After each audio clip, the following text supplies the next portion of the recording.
Agradezco al Señor que tengamos la oportunidad de estar reunidos hoy durante esta mañana y vamos a redimir el tiempo en virtud de que necesitamos de Él para poder tratar los temas que están relacionados con las Escrituras.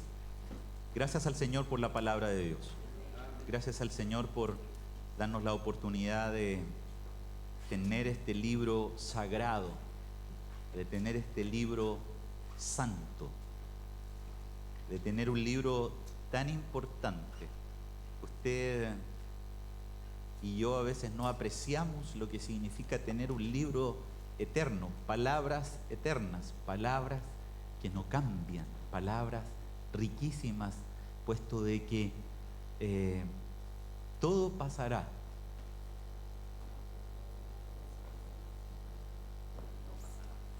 ¿Cuánta reverencia debiese ser, por lo tanto, en virtud de que tenemos frente a las Escrituras la oportunidad de ir a ellas y conocer, como veíamos la semana pasada, la comunicación de Dios?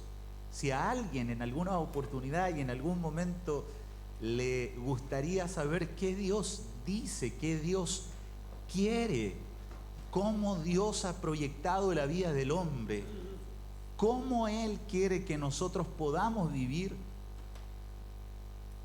si buscamos un consejo de Dios, la oportunidad está en ir a aquello que hoy día nosotros contamos con 66 libros.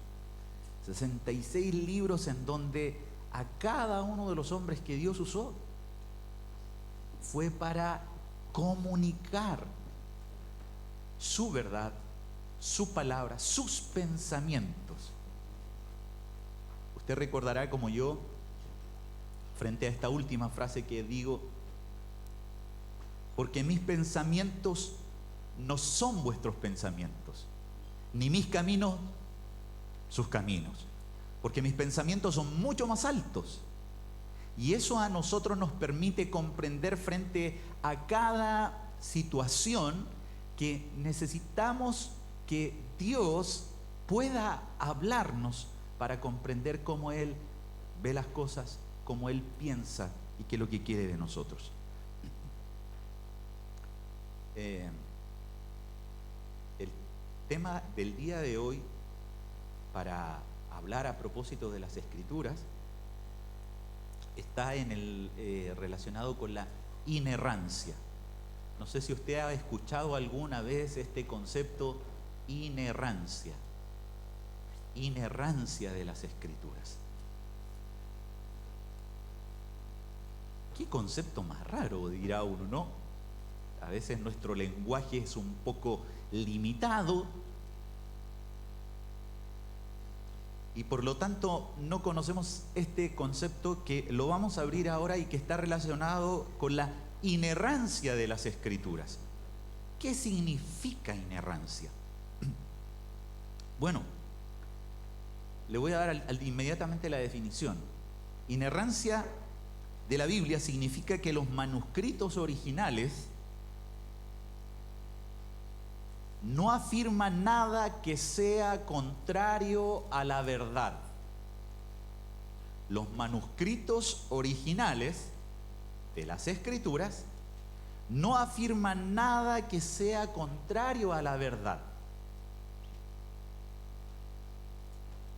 Esa es, de alguna manera, la definición que nosotros tenemos acá, y que además nos lleva a que si nosotros comprendemos este concepto, lo debemos unir a quién es el que ha inspirado, de quién son los pensamientos, de quién es la palabra, y por lo tanto, si esto proviene de Dios, ¿Dios cómo es? ¿Pudiera la iglesia decirme cómo es Dios?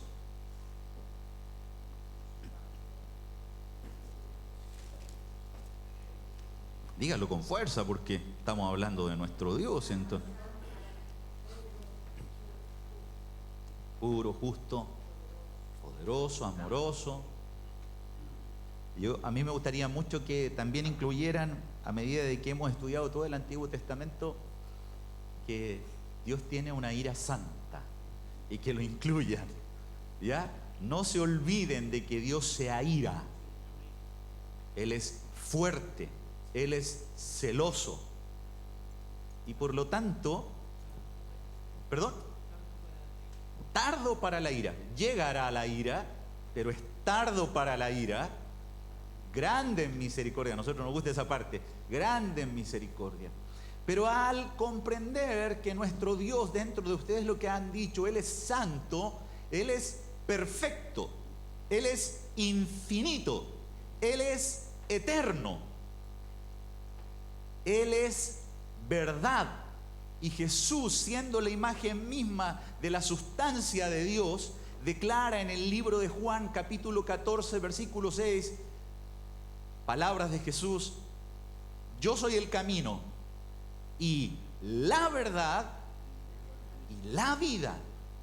Y la verdad, amado hermano, hoy más que nunca es buscada por el hombre.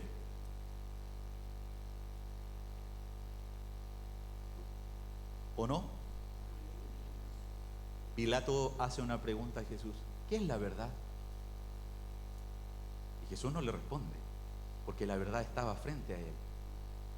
Y a pesar de los ojos cegados que tenía Pilato, la verdad estaba frente a él.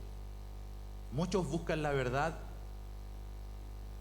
desconociendo que la verdad está presente. Y una de las cosas que queremos afirmar por medio del concepto de inerrancia, que los manuscritos originales inspirados por Dios, al soplar la vida en las palabras que escribieron aquellos autores, afirman que nada es contrario a la verdad. Por lo tanto, debemos partir de la base de que las Escrituras, la palabra de Dios, los 66 libros que nosotros tenemos acá, 39 del Antiguo Testamento, 27 del Nuevo Testamento, es la palabra de Dios final, y no hay otra cosa que se pueda adherir a ella. Y lo digo en virtud de ¿qué? De que muchos piensan de que el ministerio profético actual sigue añadiendo palabras a lo que Dios ya ha dicho.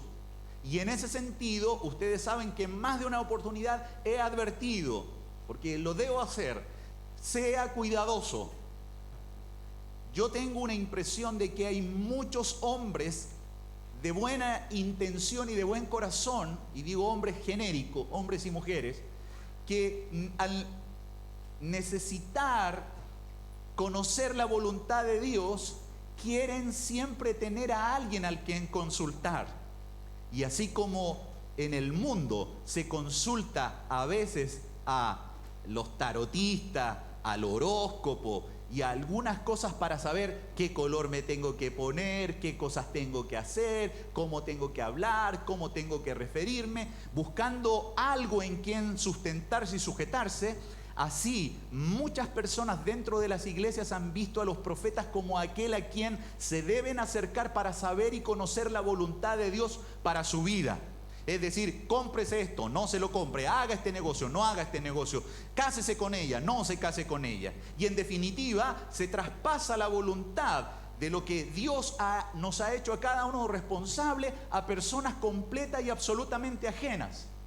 En una oportunidad recuerdo, y esto simplemente lo hago para afirmar que los 66 libros es la palabra de Dios plena. Y que cualquiera que de alguna manera venga a decir: yo vengo en el nombre del Señor a declarar esta palabra, debe, conforme a lo que las mismas Escrituras mencionan, debe ser revisado. No menosprecié las profecías. Lo dijo Pablo en el momento que estaba allá. Pero aún así, nosotros debemos de ser cuidadosos, porque hoy día hay muchas personas que escuchan este tipo de cosas y orientan su vida de una manera completamente errada a lo que la palabra del Señor dice. Es más, hay muchas personas hoy día esperando que se cumpla una palabra profética que dijo alguien y que no se ha cumplido, y que como no se ha cumplido todavía está en la esperanza de que se cumpla. Y la pregunta es, si no se cumple, ¿qué hay que hacer con el profeta? Según el Antiguo Testamento, no estamos como los judíos, ¿ah? Pero ¿qué le hubiera pasado si... ¿ah? La muerte, ¿por qué? Y yo lo he dicho en más de una oportunidad, le voy a volver a decir, una persona que hace cambiar la vista de los ojos de Jesucristo, puesto los ojos en Jesús. Hay varios hombres y mujeres que al ver a un profeta se deslumbran y cambian su vista de poner los ojos en Jesús en un hombre. Y eso es pecado, tal cual. Y lo quiero decir enfáticamente, es pecado. Cualquiera de nosotros que espere más en un hombre y que crea tener la infalibilidad de declarar una palabra en nombre de Dios, está haciendo errar el camino del pueblo de Dios. No se olviden, puesto los ojos en Jesús, el autor y consumador de la fe. Esto es relevante hoy día, porque Jesús además advierte que vendrán en el final de los tiempos muchos engañadores. Muchos vendrán en mi nombre, diciendo, aquí está el Cristo. ¿No es acaso, por lo tanto, digno de considerar que si Jesús advirtió que vendrían muchos falsos, entender entonces cómo puedo saber cuál es el verdadero y cuál es el falso?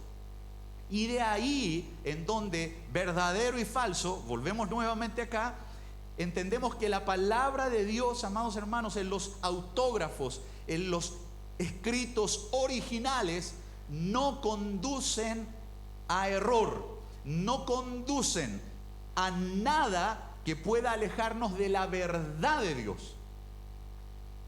Me hubiera gustado un amén fuerte.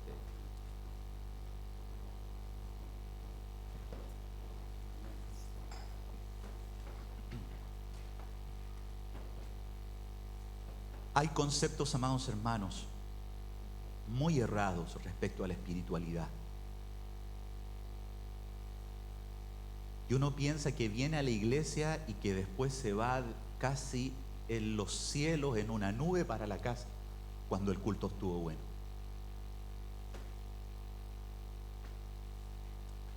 Y eso llevó a de que hubiese una errada interpretación, y quiero decirlo como una persona que hoy día es parte de la comunidad bautista, en donde se interpretó este texto: la mucha letra mata, mas el espíritu vivifica. ¿Se recuerdan de ese texto? Entonces ese texto, ¿sabe lo que dijeron algunos? La mucha letra mata. Los bautistas tienen así una media cabeza, porque chita que estudian, y como estudian se saben textos, se saben palabras, saben doctrinas, pero son fríos como la pared. Y ahí entraron algunos carismáticos que dijeron: la mucha letra mata. Hermanos bautistas, no estudian tanto, mas el espíritu vivifica, y eso es lo que tenemos nosotros.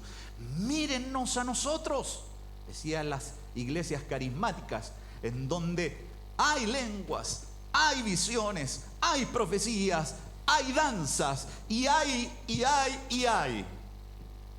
Pero en definitiva, no hay una transformación en la vida del hombre por ninguna experiencia que no provenga de Dios por medio de su palabra, para convencernos por su espíritu que estamos completamente errados si caminamos fuera de los márgenes que Dios ha trazado en su palabra. Salmo 119, 105. Lámpara es a mis pies tu palabra.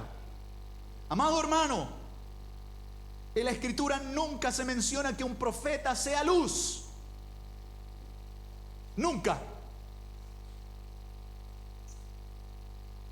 Y disculpen que me haya ido con los profetas, pero me voy con ellos en virtud de que muchos creen que la palabra de Dios no está completa y por lo tanto es necesario añadir algunas cosas más. Aquí está todo el consejo de Dios. Permítanme leer un texto para después volver acá.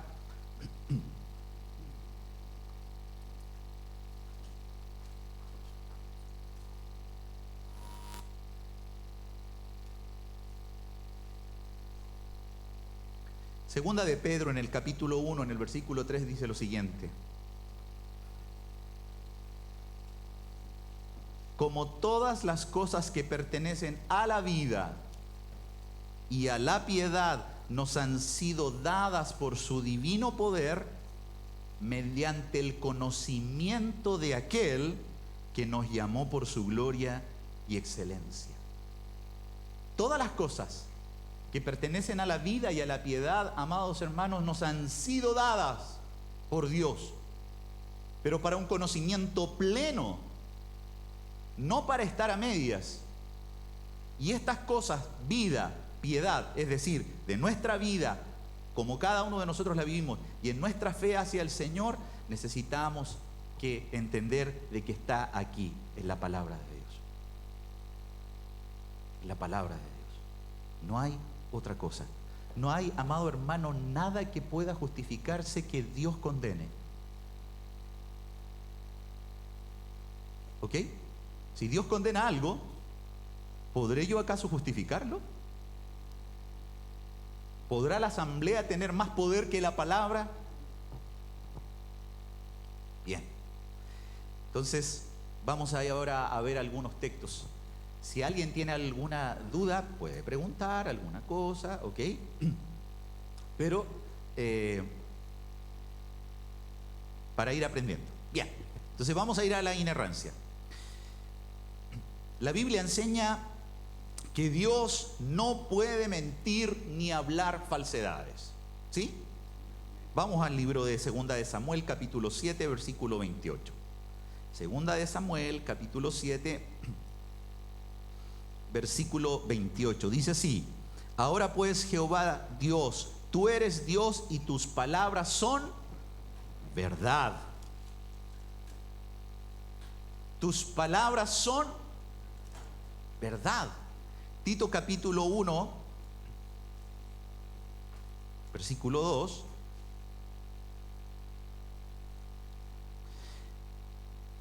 Escribiendo Pablo dice: en la esperanza de la vida eterna, la cual Dios, que no miente, prometió desde antes del principio de los siglos.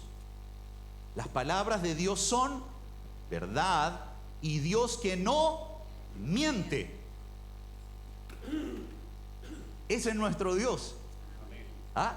Habla verdad, no miente. Todo aquel que ha nacido de Dios no peca. Y Jesús le dice a los fariseos: vosotros sois de vuestro padre el diablo, que miente desde el principio. Por eso, si hay algo, amados hermanos, que nosotros debemos condenar permanentemente, es la mentira. Hebreos capítulo 6,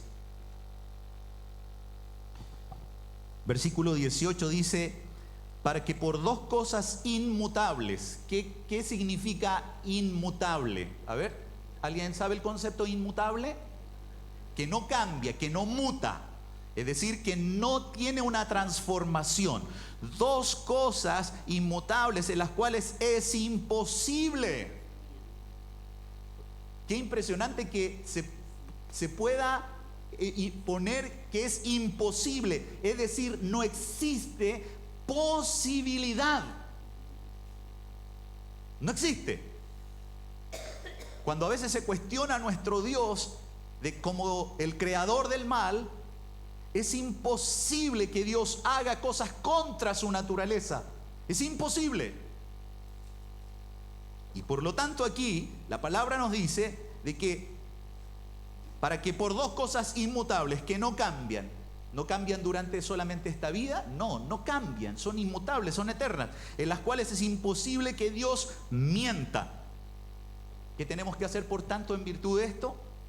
Tengamos un fortísimo consuelo, los que hemos acudido para asirnos de la esperanza puesta delante de nosotros. Es decir, que haya inmutabilidad en lo que Dios ha declarado además considerando de que Dios es verdadero y que Él no miente, genera al pueblo de Dios, aquellos que por gracia hemos sido salvos, un consuelo en la esperanza que tenemos como hijos de Dios. Porque verdad es de que acá en este mundo padecemos, ¿o no? Es algo diferente a lo que Jesús dijo, ¿no? En el mundo tendréis aflicción.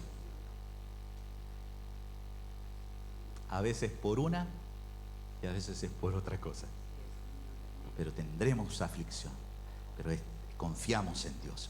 Bien. Entonces, por consiguiente, todas, de acuerdo a lo que hemos leído, las palabras de Dios son verdad, Dios no miente. En virtud de eso, nosotros podemos decir que todas las palabras de la Biblia son completamente verdaderas y sin error. Amén. En ninguna parte. Y esto es importante comprenderlo. Porque si nosotros hacemos esta afirmación con el amén que ustedes acaban de mencionar, nuestra vida se debe rendir a la autoridad de las Escrituras de una manera consciente, voluntaria e inmediata, si comprendemos lo que acabamos de decir. Es decir, la palabra pasa a ser la autoridad plena en nuestra vida, plena, completa. Porque Dios es quien está hablando. Eso es lo que acabamos de mencionar. Si Dios no miente, si las palabras de Dios son verdad, toda la Escritura es verdad. Y aquí es donde nosotros debemos de considerar esto como una tremenda bendición. Vamos a Números capítulo 23. Yo estoy seguro que en muchas oportunidades nuestra vida ha tenido dudas.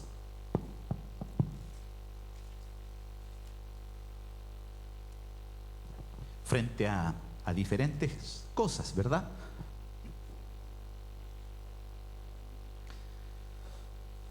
Números capítulo 23, versículo 19, está hablando un falso profeta, pero que Dios lo usó en ese momento para bendecir al pueblo de Israel.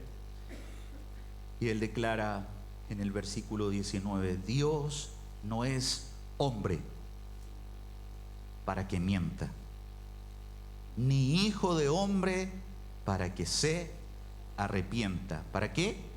Para que cambie de parecer. ¿Por qué no cambia de parecer Dios respecto a lo que Él ha pensado hacer? Nosotros a veces consideramos en la Escritura de que Dios cambió de parecer cuando a Nínive no lo destruyó. Bueno, la advertencia era, si el Nínive se arrepentía, Él lo iba a perdonar. No hay un cambio.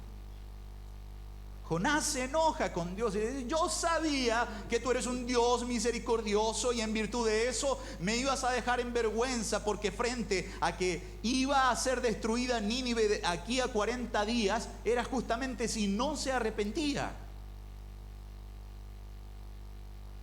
Pero Dios no cambia de parecer. Él es el mismo ayer, hoy y por los siglos.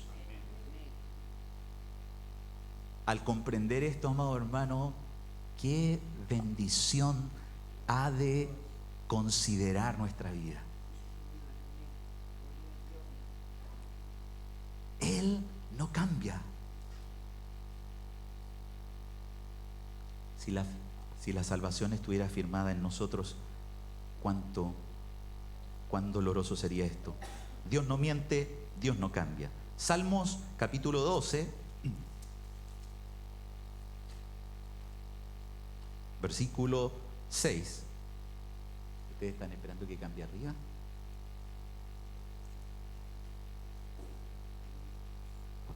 Versículo 6. Qué bella palabra.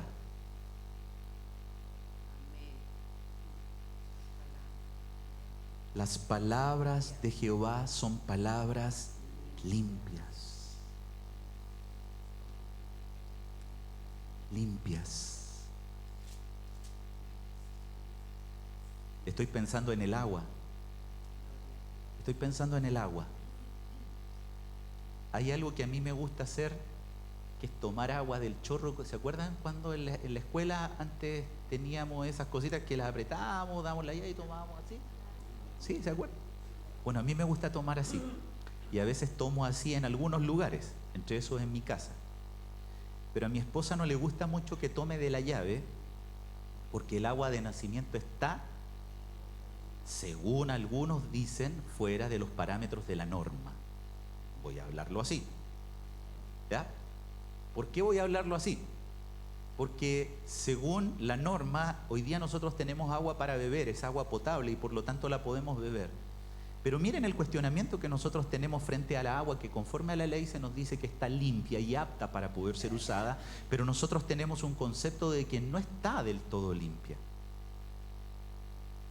En una oportunidad, alguien haciendo una observación respecto a de que ¿qué pasaría si hay un vaso en donde hay agua limpia, que tiene 99,9% de agua limpia, pero un 0,1% de agua de alcantarillado? ¿Usted la bebería?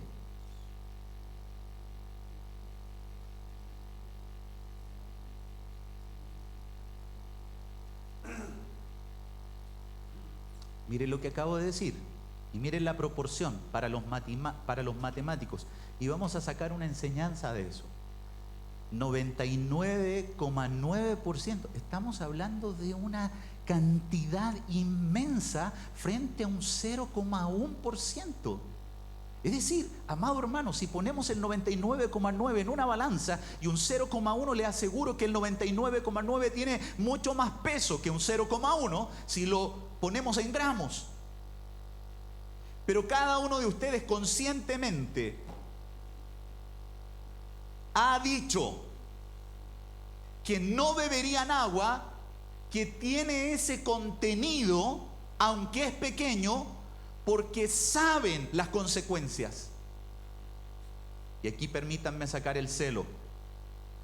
¿Cómo entonces permitimos, Iglesia de Dios, nos tragamos cualquier palabra que no viene de la palabra de Dios? Cuando usted y yo, amado hermano, no tenemos el espíritu bereano, en donde comprobamos que efectivamente las palabras que nos están comunicando son verdaderamente las palabras de Dios, estamos tomando agua que a veces puede tener un 0,1% de contaminación, pero que lleva a errar y a falsear lo que Dios ha declarado como palabra limpia.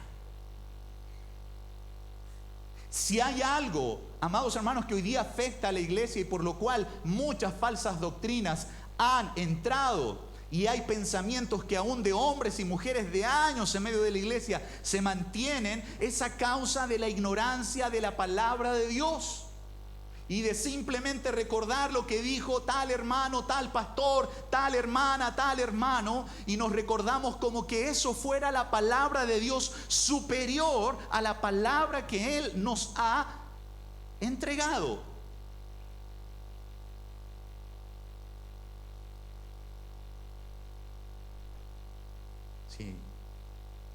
Si nosotros prestásemos más atención a estas cosas, te aseguro que entre nosotros habría menos pleito. Te aseguro que habría más santidad en nuestra vida. Te aseguro que habría mucho más amor, que Dios se encargaría de añadir a la iglesia a los que han de ser salvos.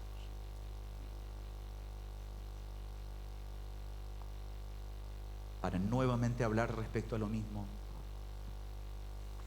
si hay un lindo restaurante que se abre con una novedad, en donde hay mucho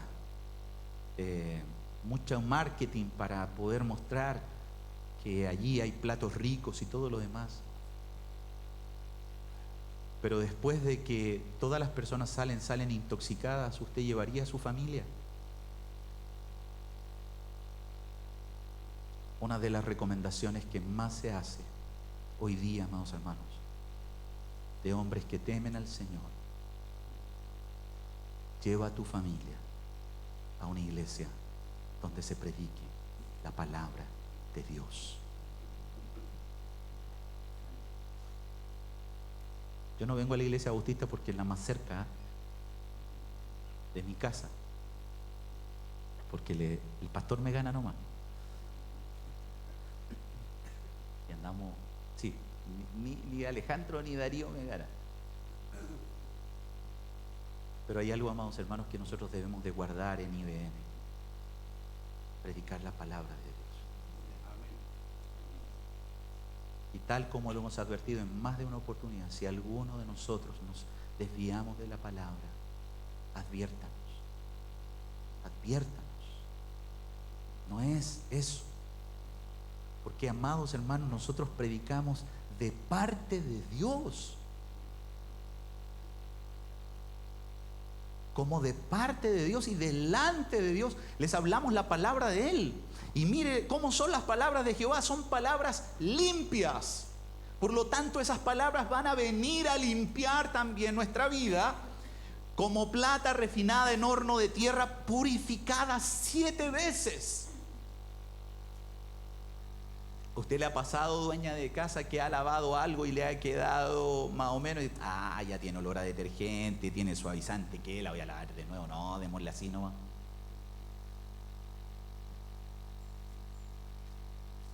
Como la palabra de Dios proviene de Él, Él es puro, Él es santo, Él es limpio, en plenitud.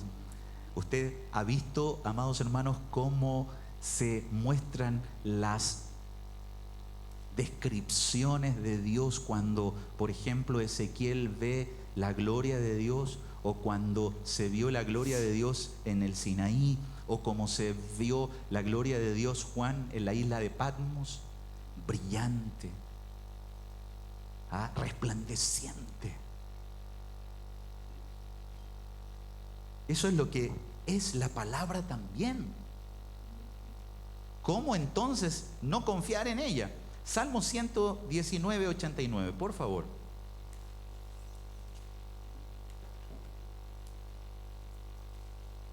Salmo 119, 89. Bajó la hermana que está cambiando los textos, así que búsquelo. 89.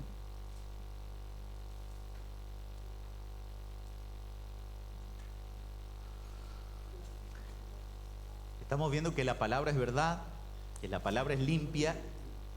Y ahora, ¿cómo es la palabra? Para siempre, oh Jehová, permanece tu palabra en los cielos. Para siempre. Es una palabra eterna. Es una palabra que no tiene una modificación en medio de los siglos. Por eso nosotros declaramos, digo, uniéndome a aquellos que de alguna manera dicen cómo se debe interpretar la Escritura. La Escritura se debe interpretar literal, histórica y gramatical. Porque no podemos nosotros hacer una interpretación de las Escrituras ignorando estos 3 conceptos: gramatical, ¿cierto? ¿Qué es lo que esa yegua de Faraón te comparado, amada mía?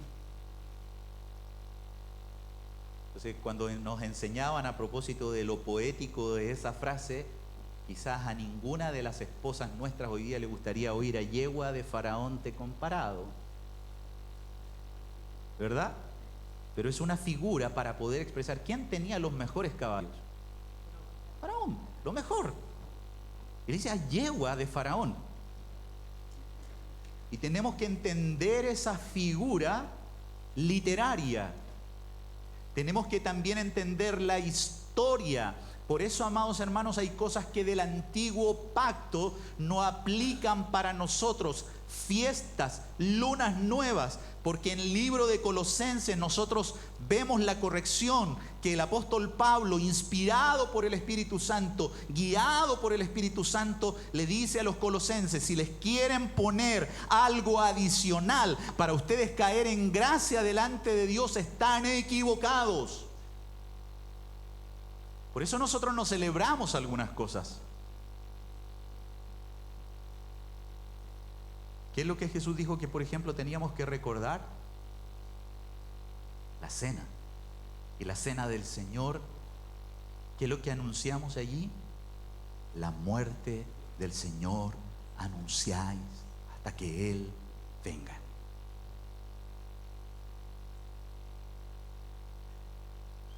La interpretación de las palabras que son eternas, que son siempre eternas, deben tener en nosotros este concepto. Y ahí es donde para cada uno de nosotros, los que seriamente somos llamados a exponer las Escrituras, tenemos que entender que debemos de aprender de gramática,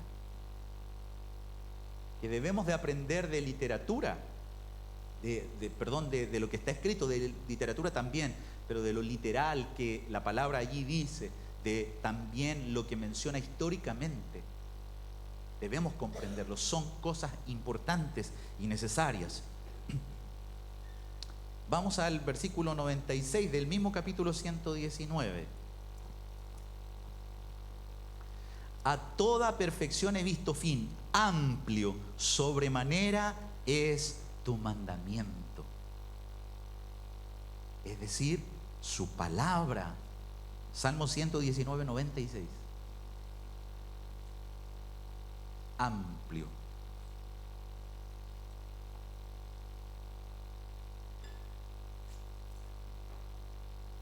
Proverbios, capítulo 30, versículo 5. Toda la palabra de Dios es limpia. Él es escudo a los que en Él esperan. Vamos, Mateo 24, 35.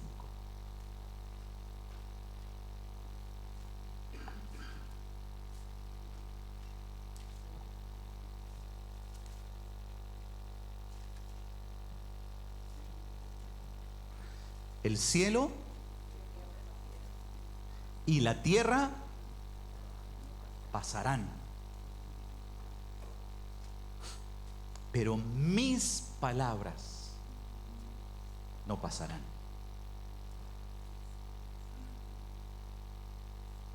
Qué bendición es entender que permanece su palabra para siempre. Vamos por favor a un texto maravilloso para mí. Juan 17, 17 dice: santifícalos en tu verdad. Santifícalos en tu verdad. La oración de Jesús al Padre en el momento en el cual Él estaba preparándose para el proceso de la pasión, de su entrega y de la muerte. Él intercede delante del Padre y le pide: santifícalos, apártalos, hazlos de aquellos hombres y mujeres apartados del mundo. Pero ¿cómo puede lograrse eso? ¿Cómo? Y alguien pudiera inmediatamente preguntar: pero Señor, si tú te vas, si tú no vas a estar en medio, ¿quién ahora va a enseñarnos? ¿Quién va a poder declarar, como dijo nuestro amado hermano Pedro, verdad? Pedro dice: ¿a quién iremos? Solo tú tienes palabras de vida eterna. Jesús le dice: las palabras que yo les he hablado son espíritu y son vida. Si en el momento en el cual el Señor, Dios, Maestro, Salvador de nuestra vida es crucificado, se fueron las palabras que podían dar espíritu y vida. Y eso era lo que Pedro y los discípulos pudieran haber estado entristecidos, porque ahora, ¿quién va a proveer de palabras de vida? ¿Quién va a proveer de palabras que son espíritu y vivifican al creyente?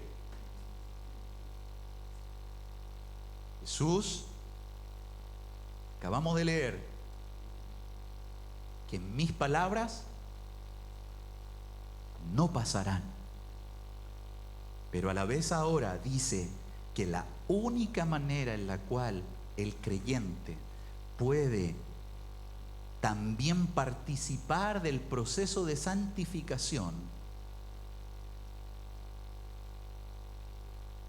estoy hablando en palabras técnicas, ¿verdad?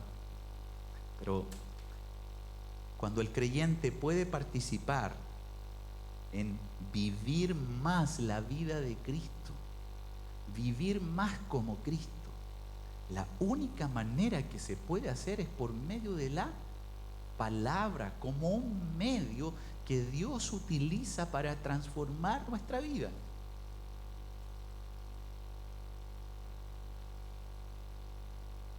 De ahí que a mí en lo personal me cause mucho celo, y de verdad que lo digo, me cause mucho celo que no se pueda leer y escudriñar la Escritura. Me causa mucho celo, porque nosotros debemos... ¿Cuántos queremos crecer? ¿Ah? Cómase la comida, pues, hermano. Es facilito. Cómase la comida. ¿Quiere crecer? Es que no me gustan las zanahorias. Es que no me gusta la cebolla. Es que no me gusta la selga. Es que no como carne. ¿Se ha dado cuenta de que eso nos pasa en la mesa cuando nos sientan a comer? ¿Le ha pasado, no? No, yo no como fritura. No, yo no como esto otro. Y pareciera que es la misma actitud que nosotros tenemos cuando vamos a la palabra. No, por favor, Dios, háblame un salmo consolador. Y el único salmo que a veces la iglesia se sabe: Jehová es mi pastor, nada me faltará. Pero hay un salmo mucho más adelante que dice: ten piedad de mí, oh Dios, conforme a tus misericordias, conforme a la multitud de tus piedades, borra mis rebeliones. Amado hermano, visita, si solo a ti te gusta ir a la palabra y disfrutar de aquello que a ti te apetece, pero alejas de tu vida aquello que no es grato, te quiero decir de que será imposible que podamos crecer a la estatura de la plenitud de Cristo. Y si alguien hace esta obviedad, quiero decirle con todas las palabras que puede incluso estar su vida no viviendo en la verdad del Evangelio. Y es necesario creer en el Señor Jesucristo. Nadie puede, que tiene el Espíritu de Cristo, decir: esto de tu palabra me gusta y esto de tu palabra no me gusta. Porque, amado hermano, toda su palabra es limpia, toda su palabra es verdadera. Y cuando aquí menciona santifícalos en tu verdad, tu palabra es verdad, no una parte. Tu palabra es verdad.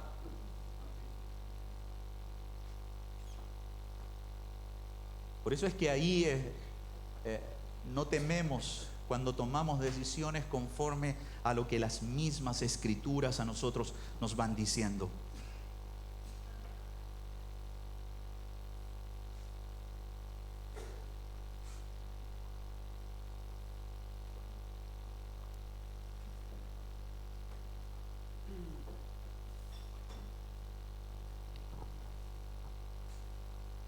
Si nosotros consideramos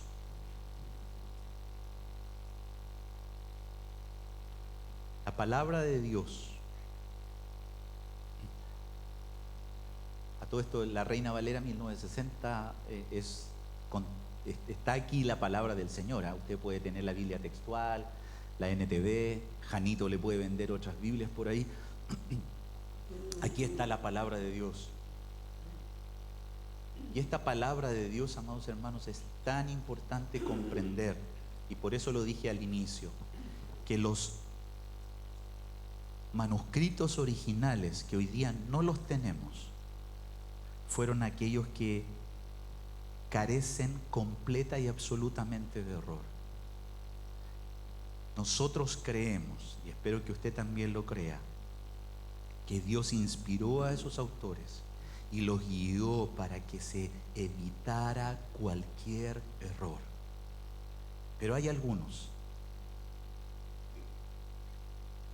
que, por ejemplo, siendo estudiosos, no me recuerdo muy bien el texto, pero va y menciona, pero Dios en esta parte menciona que son 18.426 los que estuvieron en ese evento, y hay otros que dicen 18.000 nomás.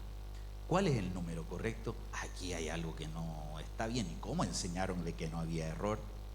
Bueno, en el concepto de la interpretación les mencionaba, no se olviden, de que debemos nosotros comprender de que efectivamente el pueblo judío y a quienes era entregado el mensaje, ellos comprendían la aproximación de lo que allí se estaba dando. ¿Se imaginan ustedes que hubieran contado a todos?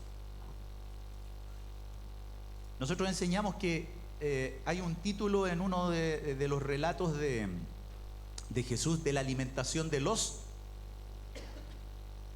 ¿Cuánto eran? 5.000. ¿Seguro, no? Y aquí empiezan algunos, dice, sin contar, porque dice el texto, sin contar ¿a quién? A las mujeres y a los niños. O sea, la alimentación fue de 5.000, ¿o no? No, pues, fue de más. ¿Entienden? Entonces a veces nosotros debemos de tener mucho cuidado con eso. Por ejemplo, les voy a citar, y hoy día en la mañana lo recordaba, yo tengo una persona muy cercana que me estima mucho, que es testigo de Jehová. Y él me estima harto, de verdad que me estima, a tal punto que quiere que me vuelva testigo de Jehová. No es mentira, es verdad. Entonces, una de las cosas que a medida de que uno va estudiando, se encuentra, ¿a cuántos dioses nosotros adoramos?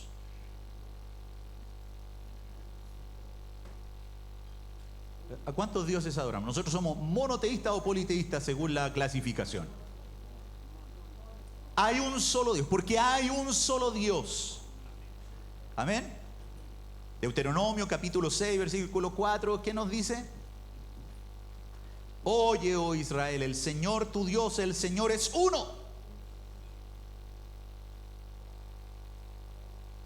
Y una de las cosas que muestra, aunque quizá para ustedes puede, pero yo lo que acabo de citar lo cité como Caifás cuando está delante de Jesús y le dice, yo te conjuro por el Altísimo que nos digas si tú eres el Hijo, el Cristo, el Mesías, el Hijo. Y él le dice, tú lo has dicho. Y ahí él repite el Shema. Si nosotros adoramos a un Dios, el salmo, o sea, el primer himno del himnario bautista, ¿cuál es? Santo, santo, santo, Señor omnipotente, siempre el labio mío flores te dará. Bendita Trinidad. Y aquí entramos en uno de los grandes misterios de la palabra, a veces incomprensibles para la mente humana. Y aquí quiero mencionar lo siguiente: no porque a veces las cosas sean incomprensibles para nuestra mente, significa que existe un error. ¿Ok?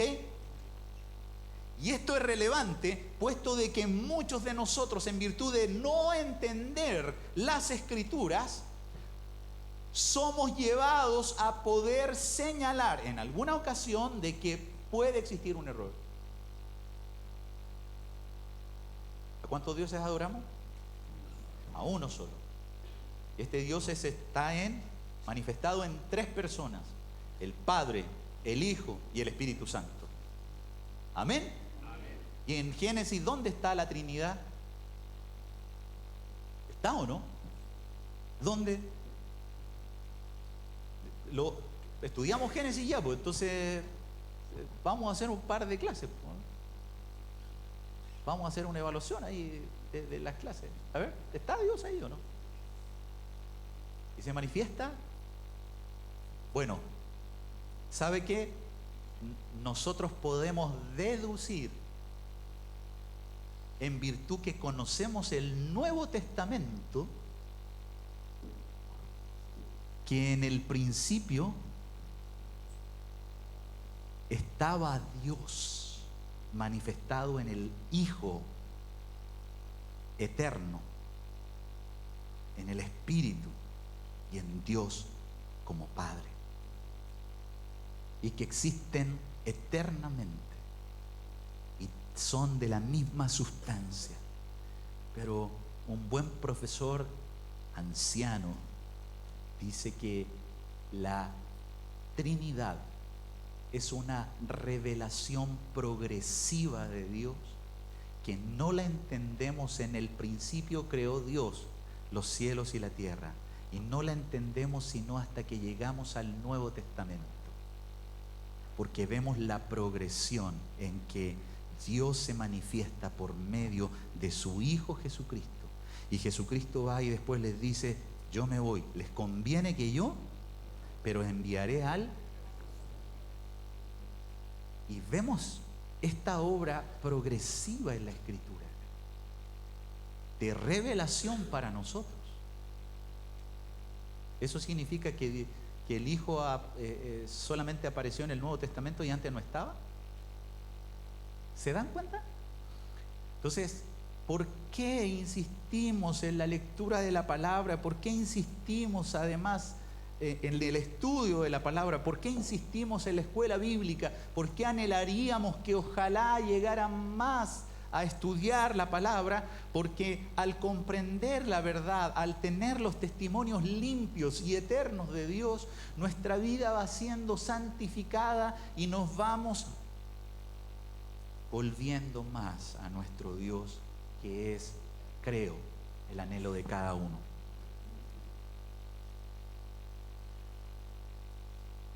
Anhelamos de Dios. ¿Sabe una de las cosas? Y estoy casi terminando. Algunos que atacan a la Escritura como que puede tener errores, es porque hay un dicho muy común en el mundo. Errar es... Muy bien. Mire, ¿saben bien ese texto? Errar es humano. ¿Y quiénes escribieron entonces? Hombres. Entonces aquellos que atacan de alguna manera la palabra de Dios como aquel libro que puede contener la palabra de Dios, pero que además tiene errores, dicen: fueron hombres los que escribieron. Y en virtud de que fueron hombres, por lo tanto, ellos pueden haber sido quienes traspasaron errores. No. Cuidado.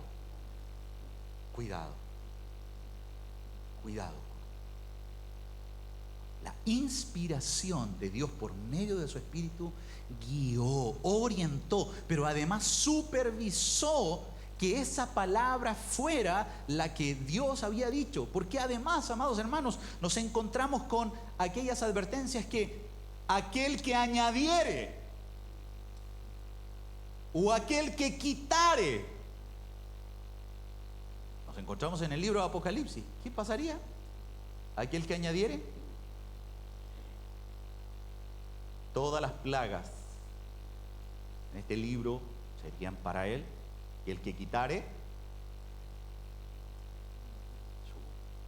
él sería quitado su nombre del libro de la vida. Por lo tanto, es muy importante que nosotros entendamos de que todo el consejo de Dios es lo que además en una iglesia se debe enseñar. Es muy importante lo que voy a decir. Usted sabe que en la palabra de Dios hay, como leíamos, todo lo que concierne a la vida y a la piedad nos ha sido concedido por nuestro Dios. Todo lo que Dios quiere que nosotros vivamos y hagamos para la gloria de Él está contenido en su palabra. Por lo tanto, aquí hay temas que están relacionados con la familia, el matrimonio, con los hijos, con los nietos, con su relación con el alcalde. ¿Sabía usted eso, no? ¿A cuánto le gusta el alcalde? ¿A cuánto le gusta el presidente? Es que me estoy metiendo en cosas que son cotidianas, pero pareciera que no. ¿Dónde tengo que gastar mi vida? Amado hermano, ¿cuánto tengo que hablar? Usted es conocido porque habla mucho, ¿no? ¿Ah? Y usted sabe que Dios le aconseja a los que son muy buenos para hablar que control. ¿Ah? No voto de silencio, ¿ah? Pero control. Porque a veces en la abundancia de palabra puede haber algún pecado que se pueda generar ahí. Y por lo tanto, Dios aconseja de que seamos cuidadosos. Hombre perfecto es aquel capaz de controlar su lengua, ¿no? Dios nos ayude. Temas como esos son importantes. ¿Cómo relacionarnos con los hermanos? ¿Cómo relacionarnos con el liderazgo? ¿Cómo, amados hermanos, se realiza el reconocimiento ministerial?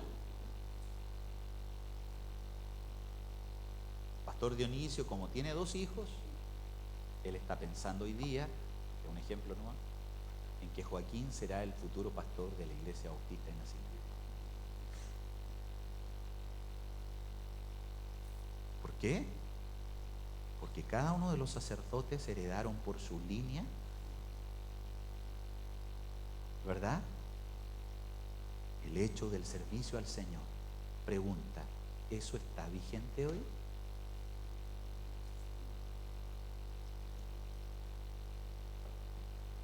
Y la Marita dice, en algunas congregaciones sí.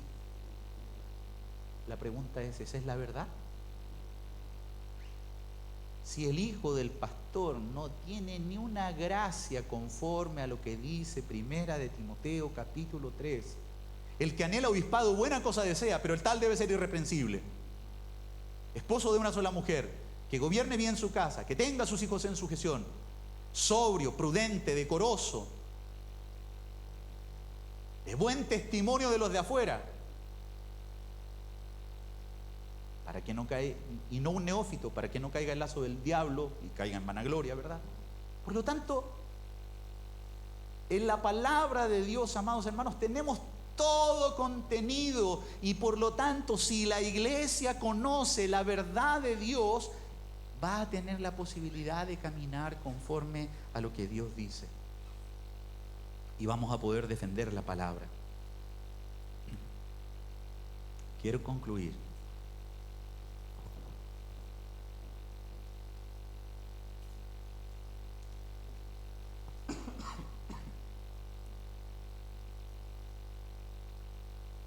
Éxodo capítulo 40 habla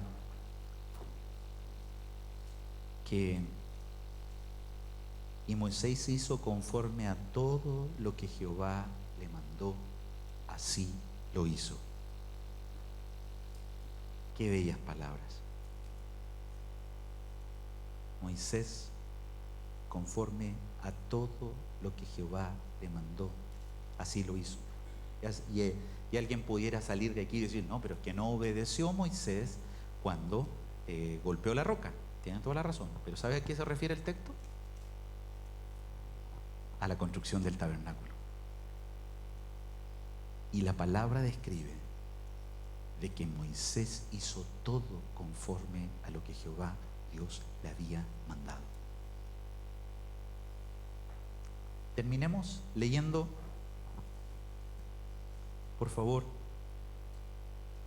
Salmo 19.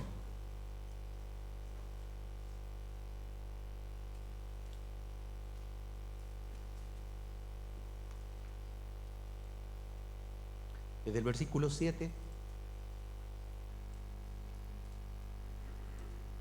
en adelante, dice así: la ley de Jehová es perfecta, que convierte el alma. El testimonio de Jehová es fiel, que hace sabio al sencillo. Los mandamientos de Jehová son rectos, que alegran el corazón. El precepto de Jehová es puro, que alumbra los ojos. El temor de Jehová es limpio, que permanece para siempre. Los juicios de Jehová son verdad, todos justos. Mire cómo dice ahora: deseables son más que el oro. Pare ahí, pare ahí, pare ahí. ¿A quién le gusta el oro? ¿Le gusta el oro? Mire, aquí ustedes me dijeron, las tengo a las 3 identificadas. Deseables son más que él. ¿Qué cosa? La palabra del Señor. Deseables son más que el oro, y más que mucho oro afinado, y dulces más que miel, y que la que destila del panal. Tu siervo es además amonestado con ellos, en guardarlos, en vivirlos, en obedecerlos, hay grande galardón. ¿Quién podrá entender sus propios errores? Líbrame de los que me son ocultos.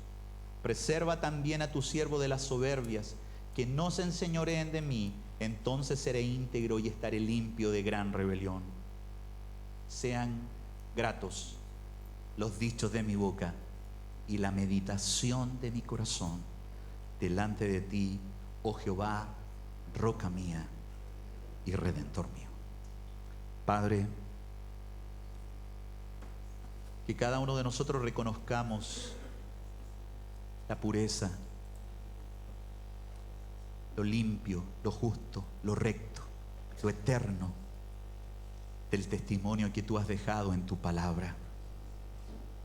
Que valoremos esto, Señor, para que entendamos que quienes combaten contra esta verdad, lo único, Señor, que podemos clamar es por misericordia para ellos, para que sean alcanzados por ti. Pero haz de nosotros personas que al creer en ti, creamos en tu palabra, en los dichos de tu boca, en aquello que ha salido de tu mente, de tu corazón, para comunicarlo a cada uno de nosotros con el propósito de que entendamos tu voluntad de salvación, tu voluntad de vida y de piedad para cada uno de nosotros. Gracias por esta mañana, y que tu palabra sea vivificada y vivifique nuestras vidas. Tu palabra vivifique nuestras vidas, Señor, porque te necesitamos. En el nombre de Jesús oramos. Amén y amén. Dios les bendiga, hermanos. Me pasé un poco, pero llegamos hoy día un poco más atrasados, ¿cierto? Así que Dios les bendiga.